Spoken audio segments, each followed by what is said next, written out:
નમસ્કાર, વીટીવી ગુજરાતી.com પર તમે જોઈ રહ્યા છો વેધર વોચ અને મારું નામ છે કરણ.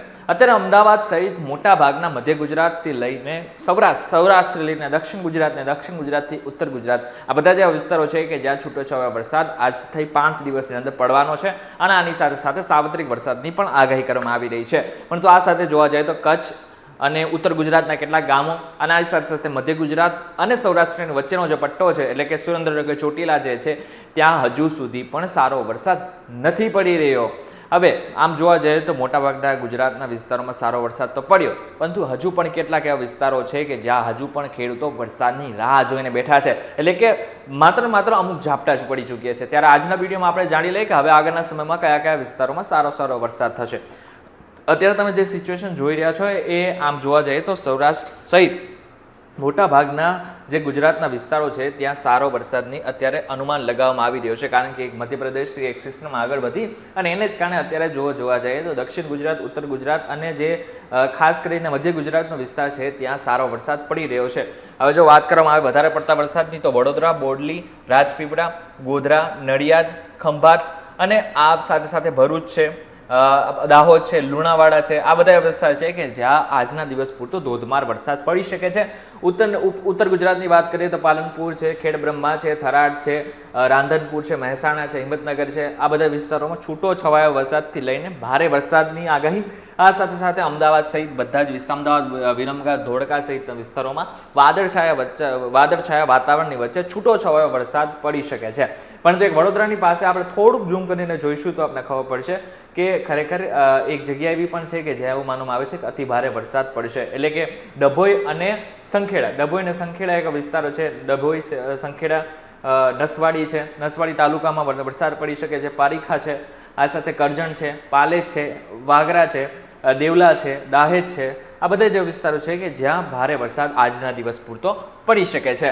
હવે આવી જાય આપણે સૌરાષ્ટ્ર ઉપર. સૌરાષ્ટ્રની વાત કરીએ તો સૌરાષ્ટ્રમાં તો આમ તો વરસાદ પડી ચૂક્યો છે, પરંતુ જેમ માનવામાં આવતું હતું કે સુરેન્દ્રનગર અને ચોટીલામાં વરસાદ હજુ સુધી સારો નથી પડ્યો, તો આજની રાત સુધીમાં કદાચ, એટલે કે હું વાત કરું છું 10 થી 11ની તારીખની વચ્ચે સુરેન્દ્રનગર, લીંબડી, ચોટીલા, થાન, રાણપુર, ધંધુકા, બોટાદ છે, ગઢડા છે, આ બધા જેવા વિસ્તારો છે કે જ્યાં માનવા છે આજના દિવસ પૂરતો સારો વરસાદ પડી શકે છે. પરંતુ જો સૌરાષ્ટ્રની વાત કરીએ તો માત્ર જો ભાટિયા છે, દ્વારકા છે, ઓખા છે, પોરબંદર, કચ્છ, માફ કરજો, કડાચ છે, માંગરોળ છે, વેરાવળ છે, કોડીનાર, ઉના, આ વિસ્તારો છે કે જ્યાં છૂટોછવાયો વરસાદ પડી શકે છે. હવે એક વાત કરીએ કચ્છની આમ જોવા જાય તો સામાન્યથી પૂરેપૂરો થોડો વરસાદ અને અમુક જેમ કે મનફરા છે, ખાવડા છે, નિરોણા છે, આ બધા વિસ્તારોમાં સામાન્ય વરસાદ પડી શકે છે. આથી તારીખ આપણે 10 તારીખની વાત કરી રહ્યા છીએ. 11 તારીખે જે વાતાવરણમાં ચેન્જીસ આવશે એ પ્રમાણે જોવા જાય તો માત્ર ઉત્તર ગુજરાત એક જ જ્યાં એવું માનવામાં આવી રહ્યું છે કે ઉત્તર ગુજરાતમાં સારો એવો વરસાદ પડી શકે છે. એમાં પણ ખાસ કરીને ડુંગરપુરા, ખેડબ્રહ્મા અને આની સાથે પાલનપુર. આપણે 11 તારીખના આપણે જોઈશું કે 11 તારીખમાં જે વાતાવરણમાં ચેન્જીસ આવે છે કઈ રીતના આવે છે. ખાલી આપણે 11 તારીખ ઉપર જોઈશું તો 11 તારીખને ખાલી મૂકી દઈએ આપણે પ્લેમાં, તો જોઈ શકો છો કે ધીરે ધીરે ચેન્જીસ આવતી જશે.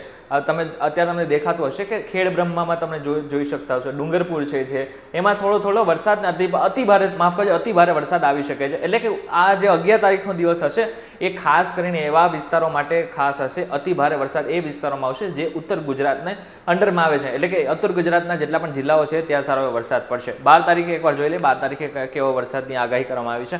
12 તારીખે આમ જોવા જઈએ તો 12 તારીખે આ મોટાભાગના વિસ્તારોમાં આમ તો માત્ર વાદળછાયું વાતાવરણ છે, પરંતુ અમદાવાદ, વિરમગામ, ધોળકા, નડિયાદ, સુરેન્દ્રનગર, બોટાદ, ભાવનગર, મહેસાણા, હિંમતનગર, પાલનપુર આ વિસ્તારો હશે કે જ્યાં સામાન્ય વરસાદ પડી શકે છે. બાકીના સૌરાષ્ટ્ર, કચ્છ અને દક્ષિણ ગુજરાતમાં વાદળછાયું વાતાવરણ રહી શકે છે. 13 તારીખે આપણે જોઈ લઈએ 13 તારીખે શું સિચ્યુએશન બની રહી છે.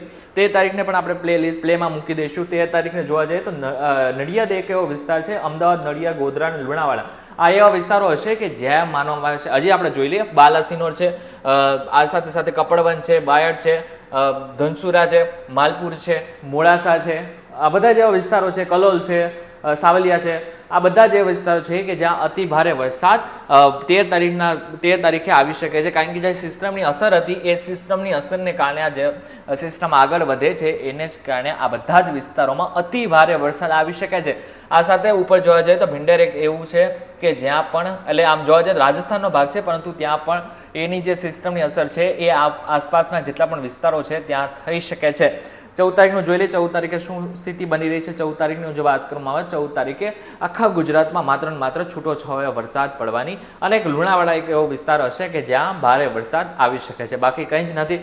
15 તારીખે પણ જોઈ લઈશું 15 તારીખે શું સિચ્યુએશન બની રહી છે. 15 તારીખે આમ જોવા જાય તો માત્ર ને માત્ર તમને અત્યારે કંઈ જ વધારે પડતું વરસાદની દેખાઈ નથી રહ્યો, ખાલી છૂટો છવાયો વરસાદ ગુજરાતના વિસ્તારોમાં આપણને દેખાઈ રહ્યો છે. ખાસ કરીને વાત કરવામાં આવે તો આજે 10 તારીખથી લઈને 15 તારીખનો વચ્ચેનો જે પટ્ટો છે, એટલે કે આખા વીક દરમિયાન જો માનવામાં આવે તો લગભગ ગુજરાતના મોટા ભાગના વિસ્તારોમાં સાર્વત્રિક વરસાદ થઈ શકે છે, પરંતુ અમુક એવા પણ વિસ્તારો છે કે જ્યાં અતિ ભારે વરસાદ આવી શકે છે. જેમ મેં તમને અત્યારે પોઈન્ટ આઉટ કરીને બતાવ્યું કયા કયા વિસ્તારોમાં અતિ ભારે વરસાદ આવી શકે છે, એ પ્રમાણે જોઈએ તો આવનારા સમયમાં ધ્યાન રાખવા જેવું ખેડૂતોને છે, આની સાથે સાથે લોકોને પણ પોતાના સ્વાસ્થ્યનું ધ્યાન રાખવું પડશે. અત્યારે જો સિચ્યુએશનની વાત કરવામાં આવે તો ગુજરાત સહિત ભારતના મોટા ભાગના વિસ્તારોમાં સારો એવો વરસાદ પડી રહ્યો છે. આમ જોવા જઈએ તો એમ પણ માનવામાં આવી રહ્યું છે કે હવે આગળના સમયમાં પણ ભારત સહિત ગુજરાતમાં સારો વરસાદ પડી શકે છે. ત્યારે આ બાબતને લઈને તમારું શું કહેવું છે અમને કમેન્ટ કરીને ચોક્કસ કહેજો. વિડીયો થકી જો તમને કોઈ ઇન્ફોર્મેશન મળી હોય તો વિડીયોને લાઈક અને શેર જરૂરથી કરજો. તથા આવા જ ઇન્ફોર્મેટિવ વિડીયોઝ માટે VTV Gujarati.com સાથે જોડાયેલા રહેજો.